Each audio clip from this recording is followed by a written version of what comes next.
Hello guys, welcome back to Gyan Varsha. आज इस video में हम लोग आरएनए इंटरफेरेंस का पार्ट सेकंड डिस्कस करेंगे। तो चलिए स्टार्ट करते हैं। पार्ट फर्स्ट का जो है मैं लिंक आपको आई बटन में दे दूंगी, आपको आई बटन में भी दिख रहा होगा, एज वेल एज वीडियो के एंड में भी दे दूंगी, आप वहाँ से देख लीजिएगा। तो देखिए, आरएनए इंटरफेरेंस का हम लोग बेसिक समझ चुके थे कि आरएनए इंटरफेरेंस क्या होता है, किसे हम पोस्ट ट्रांसक्रिप्शनल जीन साइलेंसिंग कहते हैं। आरएनए इंटरफेरेंस का प्रोसेस किस में हमें देखने के लिए नहीं मिलेगा, ठीक है। तो देखिएगा, ध्यान से सुनिएगा। एक प्लांट है, प्लांट होता है पेटनिया प्लांट, एक प्लांट है। इसके जो फ्लावर्स होते हैं वो नॉर्मली लाइट पर्पल कलर के होते हैं, ठीक है। तो एक 1990 में क्या देखा गया, एक इन्वेस्टिगेटर्स थे ग्रुप के, एक ग्रुप ऑफ इन्वेस्टिगेटर्स ने क्या देखा कि इस कलर, उन्होंने क्या किया कि उन्होंने सोचा कि क्योंकि इस प्लांट का जो फ्लावर का कलर है वो लाइट पर्पल है, अगर जो जीन इसको इस कलर को एनकोड कर रही है, इसके एंजाइम को एनकोड कर रही है पर्पल कलर के लिए, अगर हम उसकी एक्स्ट्रा कॉपी इसमें इंट्रोड्यूस्ड कर दें तो इट मीन्स दैट वो लाइट पर्पल से और डार्क पर्पल हो जाना चाहिए, ठीक है। उस फ्लावर का कलर कैसे हो जाना चाहिए, उस पेटल्स का डार्क पर्पल। लेकिन क्या देखा गया, जब उन्होंने एक्स्ट्रा जीन जो है इंट्रोड्यूस्ड की उस प्लांट में, तो उन्होंने देखा कि पिगमेंटेशन आने की बजाय पिगमेंटेशन चला गया है। डार्क पर्पल होने की वजह से क्या हुआ, एक्स्ट्रा जीन इंट्रोड्यूस करने की वजह से क्या हुआ, डार्क पिगमेंटेड नहीं हुआ वो, इवन उसका कलर क्या है, पिगमेंटेशन चला गया। तो इस टाइप के प्रोसेस को बोला गया, इस फिनोमेना को बोला गया पोस्ट ट्रांसक्रिप्शनल जीन साइलेंसिंग। इस टाइप के इस फिनोमेना को क्या बोला जाता है, post transcriptional gene silencing. Further studies हुई, उस टाइम तो नहीं पता था कि आरएनए इंटरफेरेंस क्या होता है, पोस्ट ट्रांसक्रिप्शनल जीन साइलेंसिंग क्या होती है।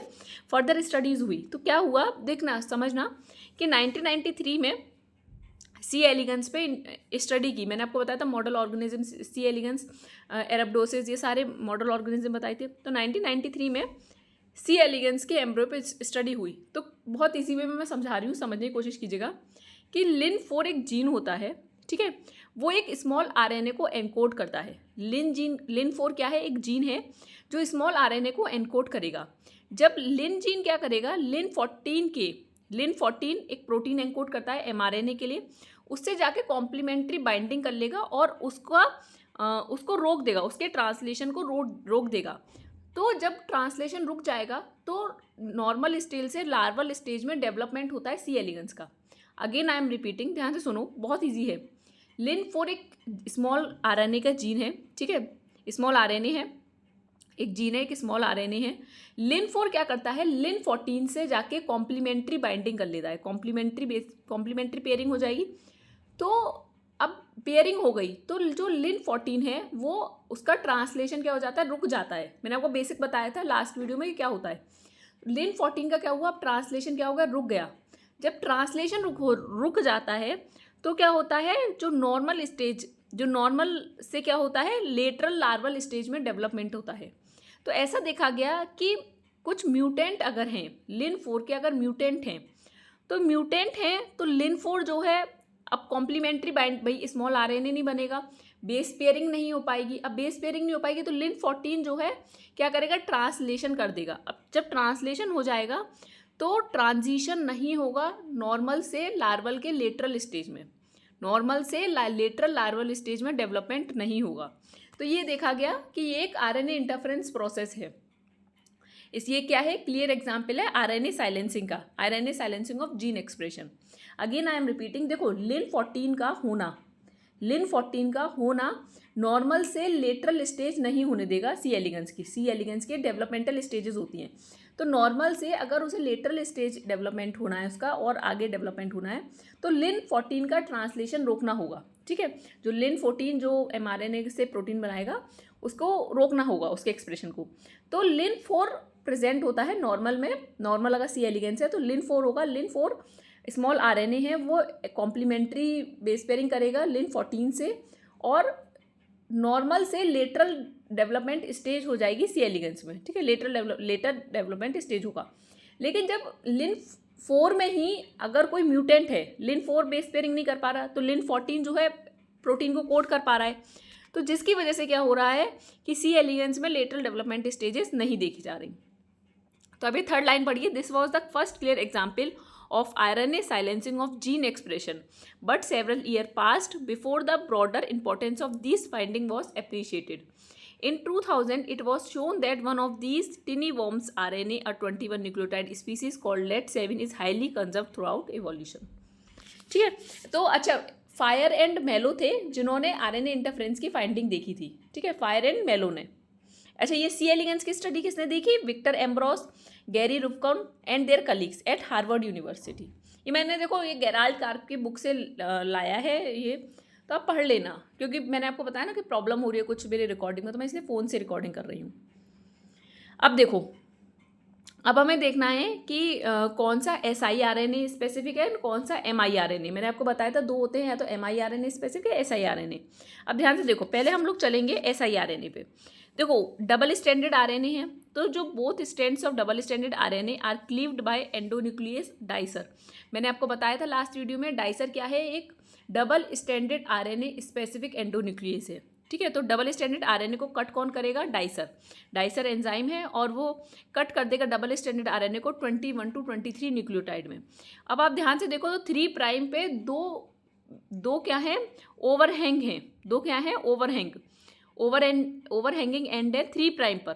ठीक है, फिर क्या होगा कि siRNA becomes associated with a protein complex. siRNA किससे एसोसिएट होगा? एक प्रोटीन कॉम्प्लेक्स से, जिसे हमने बोला pre-RISC, RNA induced silencing complex. pre-RISC that contains an argonaute protein. Typically कौन सा आर्गोनेट प्रोटीन होता है? AGO2, capable of cleaving and removing the passenger strand. देखो, 2 स्ट्रैंड है.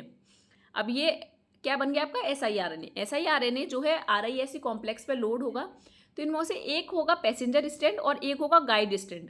पैसेंजर स्ट्रैंड क्या होता है? रिमूव हो जाता है. गाइड स्ट्रैंड लास्ट वीडियो में याद होगा आपको, हम जिसे सर्वाइवल स्ट्रैंड बोल रहे थे, यहाँ पर हम उसे क्या बोल रहे हैं? Guide strand. तो जो गाइड स्ट्रैंड होगा वो क्या करेगा? जो आपका टारगेट RNA है, उससे जाके कॉम्प्लीमेंट्री बेस पेयरिंग करेगा. कॉम्प्लीमेंट्री बेस पेयरिंग करने के बाद क्या करेगा? कॉम्प्लीमेंट्री बेस पेयरिंग करने के बाद आपके ट्रांसलेशन को इनहिबिट करा देगा. नहीं, कॉम्प्लीमेंट्री बेस पेयरिंग करने के बाद आपका mRNA को क्या करेगा? डिग्रेड कर देगा. क्या करेगा? डिग्रेड कर देगा. The target RNA is cleaved at a specific site by the argonaute protein and subsequently degraded.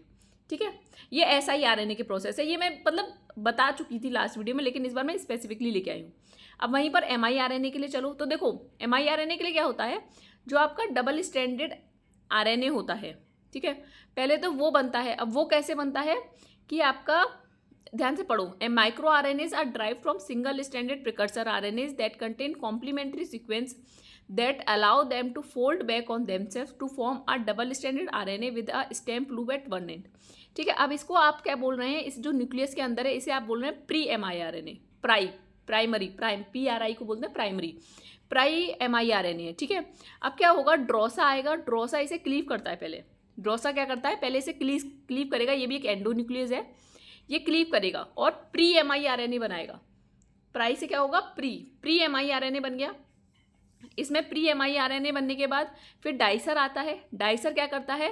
Dicer आपको पता है क्या रोल है? एंड वो भी एक एंडोन्यूक्लियस है. डबल स्टैंडर्ड RNA पे कट करेगा. 21 to 28 न्यूक्लियोटाइड का miRNA बनाएगा. miRNA बनने के बाद ये RISC कॉम्प्लेक्स पे लोड होंगे. RISC कॉम्प्लेक्स पे लोड होने के बाद क्या होगा? आर्गोनेट प्रोटीन्स आते हैं. ठीक है, इसमें जो टिपिकली आर्गोनेट प्रोटीन होगा वो कौन सा होगा? AGO1. कौन सा होगा? AGO1. फिर पैसेंजर स्ट्रैंड आपका रिमूव हो जाएगा और गाइड स्ट्रैंड जो है वो कॉम्प्लीमेंट्री बेस पेयरिंग करेगा टारगेट mRNA पे. टारगेट mRNA पे कॉम्प्लीमेंट्री बेस पेयरिंग करने के बाद क्या करेगा? ट्रांसलेशन को इनहिबिट कर देगा. क्या करेगा? ट्रांसलेशन को इनहिबिट और mRNA डिग्रेडेड. ये बात समझ आई? या तो ट्रांसलेशन को इनहिबिट कर देगा या mRNA डिग्रेड कर देगा. मैंने आपको बहुत ईजी वे में लास्ट वीडियो में बताया था कि siRNA और miRNA को लेके, बस यहाँ पर थोड़ा सा डिटेल्ड वे में है कि इसमें कौन से एगो प्रोटीन्स होते हैं siRNA में? 2. और इसमें कौन सा आर्गोनेट प्रोटीन होता है? 1. ठीक है, आई होप ये बहुत इजी था, ये समझ आया होगा, इसमें कुछ नहीं है. अच्छा, क्वेश्चन ना मुझे ऐसा सच मिले नहीं. अगर मिलेंगे किसी दिन तो मैं कोई शॉर्ट वीडियो में बना दूंगी, पर अभी तो मुझे ऐसा सच नहीं मिले हैं. अगर आपको नहीं समझ आया हो या कोई डाउट हो, देखो क्योंकि पेन और वो इसकी प्रॉब्लम हो रखी है इस टाइम मेरे पास, तो मैं इसलिए मोबाइल पे रिकॉर्ड कर रही हूँ। लेकिन अगर फिर भी कोई प्रॉब्लम हो तो मुझे बताना, ठीक है, कमेंट बॉक्स में। ये वीडियो कैसी लगी हो इसे कमेंट बॉक्स में मुझे ज़रूर बताया करो, मुझे पता लगता है इससे कि तुम्हें समझ आ रहा है कि नहीं। अगर कोई डाउट हो तो मुझे या तो कमेंट बॉक्स में बता देना या फिर मेल कर देना gyanvarshaquery@gmail.com पर। मैं वहाँ पे रिप्लाई तो देती हूँ सारे मेल्स के। पीडीएफ जो है, ये वाली पीडीएफ देखो, पहली वाली पीडीएफ मैंने ज्ञानवर्षा टेलीग्राम चैनल पे अपलोड कर दी है, इसको भी मैं अपलोड कर दूंगी, ठीक है, इसी टेलीग्राम चैनल पर। ज्ञानवर्षा के नेम से हमारा टेलीग्राम चैनल है। हमारा इंस्टाग्राम पेज भी है ज्ञानवर्षा__ के नाम से, आप वहाँ पे हमें फॉलो कर सकते हैं। अगर ये वीडियो पसंद आई है तो इसे लाइक कीजिएगा, ज़्यादा से ज़्यादा शेयर कीजिएगा अपने फ्रेंड्स के साथ, और चैनल पर नए हैं तो सब्सक्राइब कीजिए। Thank you.